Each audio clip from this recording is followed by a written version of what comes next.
এই অকর্মাটাকে খেতে কে দিয়েছে? কোনো কামাই নেই, সারাদিন বাপের ঘাড়ে বোঝা। তোর ভাই কোটিপতি আর তুই পঙ্গু। ভাগ এখান থেকে। আজ আমার দুই পা ঠিক নেই বলে বাবা আমাকে ঘর থেকে বের করে দিয়েছে, কিন্তু মনে রাখ, একদিন এই হালকই মিলিয়নেয়ার হয়ে বাবাকে সব দেখাবে। সাহেব, আমাকে একটু কাজ দিন, আমি যে কোনো কাজ করব। এই হুইল চেয়ারে বসে কাজ করতে এসেছিস, এখানে কাজ করার ক্ষমতা তোর নেই। জায়গা নোংরা করিস না, এখানে থেকে চলে যা। ভাই, সবাই কোথায় যাচ্ছে? গ্রামের টাটা কোম্পানির সোনা ভর্তি ট্রাক গর্তে পড়েছে, সবাই সেটা দেখতে যাচ্ছে। এই গ্রামে কি কেউ আছে যে এই ট্রাকটা গর্ত থেকে তুলতে পারবে? এর ভেতরে খুব দামি মাল আছে, যে তুলতে পারবে তাকে 2 কোটি টাকা দেওয়া হবে। স্যার, আমাকে একবার সুযোগ দিন, আমি এই ট্রাকটা তুলবো।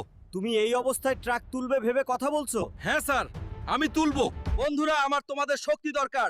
দ্রুত সাবস্ক্রাইব করো আর লাইকের শক্তি দাও। তারপর দেখো হাল্ক কিভাবে এই ট্রাকটা তুলছে।